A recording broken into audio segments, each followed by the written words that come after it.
ओम शांति। आज बाबा हमें कहते हैं, मीठे बच्चे, याद में रहकर दूसरों को याद का अभ्यास कराओ।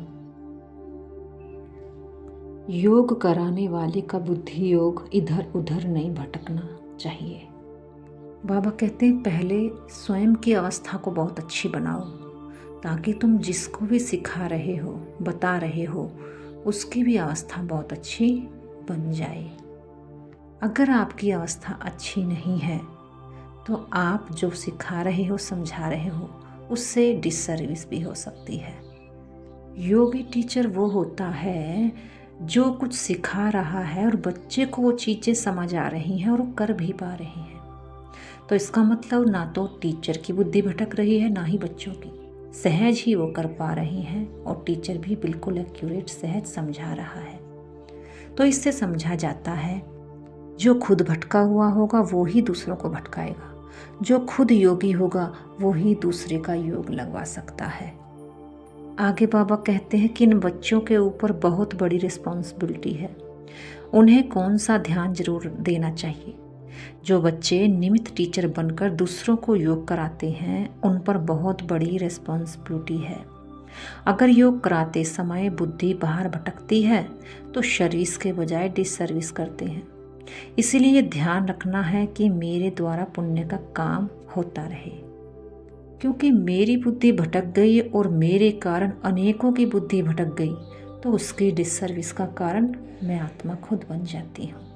इसलिए बाबा कहते हैं, अपने ऊपर इतना ध्यान रखो, अपने हर कर्मों का ध्यान रखो, क्योंकि जैसा कर्म मैं करूँगी वैसा ही दूसरे सीखेंगे। गीत है ओम नमः शिवाय। बाबा कहते हैं, जो शिव बाबा की याद में रहते हैं, अशरीरी होकर रहते हैं, एक शिव बाबा को याद करते हैं, वो खुद भी शांति में रहते हैं और दूसरे जो भी उनके सामने आते हैं वो भी इस अवस्था को महसूस करते हैं। क्योंकि शांति हम दिखा नहीं सकते, क्योंकि एक तो होती है मुख की शांति, लेकिन मुख की शांति से अंदर का कोई मतलब नहीं है। अंदर को अगर शांत करना है तो अंदर से शांत होना पड़ेगा। वो जो अंदर की शांति है वो हमारे व्यवहार से दिख जाती है। उन्हें महसूस होता है कि ये शांति की शक्ति में ज़्यादा है।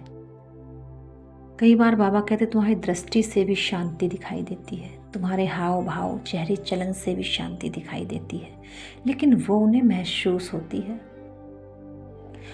और जो महसूस करते हैं वो शांति की शक्ति का हिस्सा बन जाते हैं। तो हमारे द्वारा उनका भी कल्याण होने लगता है। माँ बाबा भी अपना अनुभव बच्चों को बताते हैं कि थोड़ा समय याद में रहता हूँ फिर भूल जाता हूँ, क्योंकि इसके ऊपर तो बहुत बोझ है, पूरा ही ब्राह्मण परिवार का बोझ है। कितने ढेर बच्चे हैं, तुम बच्चों को ये भी पता नहीं पड़ता कि शिव बाबा मुरली को चलाता है या ब्रह्मा चलाता है, क्योंकि दोनों इकट्ठे हैं। मुरली चाहे शिव बाबा चलाए चाहे ब्रह्मा बाबा, क्योंकि ब्रह्मा बाबा भी समान बन चुके थे। हमें ये देखना है कि उनकी चलाई हुई मुरली से मेरे अंदर कितना परिवर्तन आ रहा है। वही मेरे लिए सत्य स्वरूप मुरली है। जिस प्रकार से टीचर अनेक मिलेंगे आपको, एक ही सब्जेक्ट पर बोलने वाले, समझाने वाले, लेकिन क्या सभी टीचर सही हैं? अपनी अपनी जगह तो सब सही हैं, लेकिन मेरे लिए कौन सा टीचर सही है, जिसकी फॉर्मूला, जिसकी बात मुझे समझ आ रही है और मैं ठीक हो रही हूँ, मेरी अवस्था ठीक हो रही है, मेरी लर्निंग ठीक हो रही है, मेरी योग ठीक हो रहा है, मेरा ज्ञान ठीक हो रहा है, वही टीचर मेरे लिए बेस्ट है। और जब ये बात समझ में आ जाए फिर हमें और तरफ से बुद्धि को समेट लेना चाहिए, बस एक के पीछे ही लग जाना चाहिए, क्योंकि अनेकों के पीछे जाएंगे तो भटक जाएंगे और एक के पीछे रहेंगे तो सही और सहज चलते हुए पहुंच जाएंगे। बाबा कहते हैं, बच्चे याद की यात्रा में रहो, खुद भी याद में रहना है, सिर्फ पंडित नहीं बनना है। याद में नहीं रहेंगे तो अंत में फेल हो जाएंगे। बाबा मम्मा का तो ऊंच पद है, बाकी तो अभी माला बनी नहीं है। बाबा माला का बहुत विशेष ध्यान खिंचवाते हैं, क्योंकि माला 108 की भी है और 8 की भी है। लेकिन बाबा कहते हैं माला नहीं बनी, क्यों? क्योंकि लास्ट सो फास्ट का चांस है। अगर पहले वाले बच्चों से लास्ट वाले बच्चे ने 1% भी मार्क्स फालतू ले लिया तो वो उससे आगे चला जाएगा। इसलिए माला बाबा कहते हैं बनती नहीं है, माला अंत में बनेगी जब पूरी समेटने का समय होगा। और दूसरी बात बाबा कहते हैं बच्चे जितना तुम याद में रहोगे तुम्हें खुद अनुभव प्राप्त होंगे। तुम्हें पंडित नहीं बनना, सुनी सुनाई बातों को नहीं सुनाना है, तुम्हें अनुभव की अथॉरिटी से बोलना है। कि अनुभव नहीं होंगे तो अंतिम समय में फेल हो जाओगे। अगर अनुभव से कह रहे हो तो तुम फेल नहीं हो सकते, क्योंकि वो अनुभव तुम्हारा एक्सपीरियंस बन चुका है। और कोई भी अनुभव की हुई चीज़ तुम फेल नहीं हो सकते। इसीलिए कई बार जीवन में जो माया परिस्थिति के रूप में या व्यक्ति के रूप में या किसी भी रूप में आती है तो हमें अनुभवी मूर्त बनाने के लिए आती है। एक्सेप्ट करके आगे बढ़े, क्योंकि अगर मुझे इस चीज़ का अनुभव ही नहीं होगा तो मैं कैसे दूसरों को बता पाऊंगी।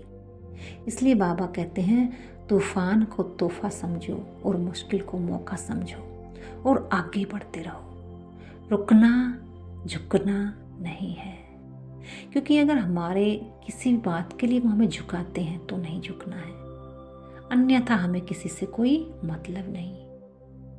बाबा कहते हैं शिव बाबा की भंडारी तो नंबर 1 है, बहुतों के दिल को खुश करती है। बाबा भी बच्चों की दिल को खुश करने आते हैं।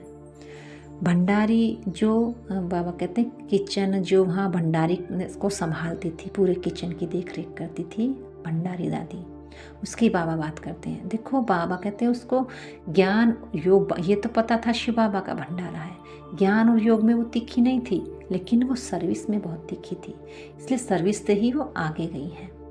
इसलिए सब बच्चों को खुश करती थी, खाना समय पर बनाना, उनकी हर एक चीज़ का ध्यान रखना। तो बाबा यही कहते हैं बच्चे तुम्हें आगे जाना है।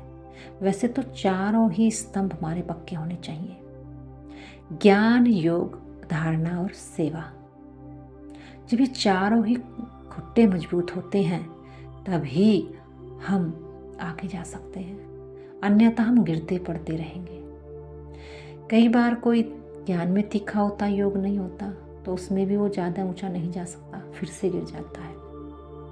किसी की धारणाएं कम होती है तो सेवा अच्छी होती है तो धारणाओं के बल गिर जाता है, क्योंकि एक कुर्सी को अगर एक पैर भी टूट गया तो भी कुर्सी पर आप ढंग से बैठ नहीं सकते, वो हिलेगी और आपको ही एक दिन नीचे गिरा देगी।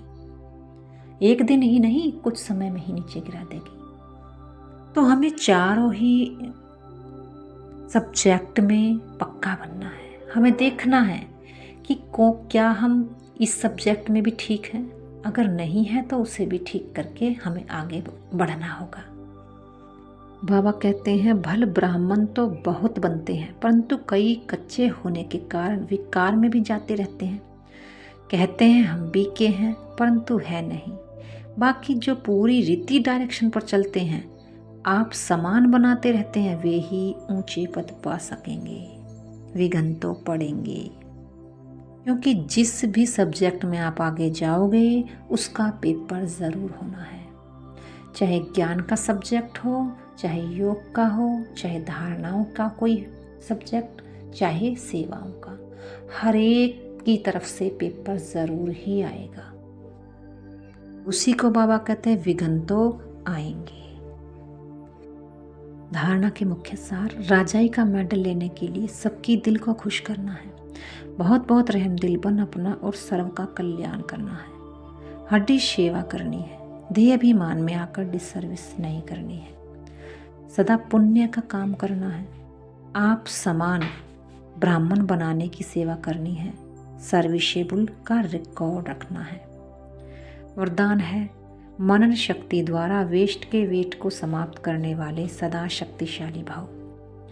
आत्मा पर वेस्ट का ही वेट है, वेस्ट संकल्प, वेस्ट वाणी, वेस्ट कर्म, इससे आत्मा भारी हो जाती है। अब इस वेस्ट को खत्म करो, इस वेट को समाप्त करने के लिए सदा सेवा में बिजी रहो, मनन शक्ति को बढ़ाओ। मनन शक्ति से आत्मा शक्तिशाली बन जाएगी। जैसे भोजन हजम करने से खून बनता है, फिर वह शक्ति का काम करता है, ऐसे ही मनन करने से आत्मा की शक्ति बढ़ती है, विचार सागर मंथन करने से। स्लोगन है, जो अपने स्वभाव को सरल बना लेते हैं उनका समय व्यर्थ नहीं जाता। अव्यक्त इशारे, निश्चय के फाउंडेशन को मजबूत कर सदा निर्भय और निश्चिंत रहो। जो निश्चय बुद्धि होगा वह निश्चिंत होगा, उसे किसी भी प्रकार का चिंतन व चिंता नहीं होगी। क्या हुआ, क्यों हुआ, ऐसे नहीं होता, ये व्यर्थ चिंतन है। निश्चय बुद्धि निश्चिंत वह कभी व्यर्थ चिंतन नहीं करेगा, सदा स्वचिंतन में रहने वाला स्वस्थिति से परिस्थिति पर विजय प्राप्त कर लेता है। ओम शांति।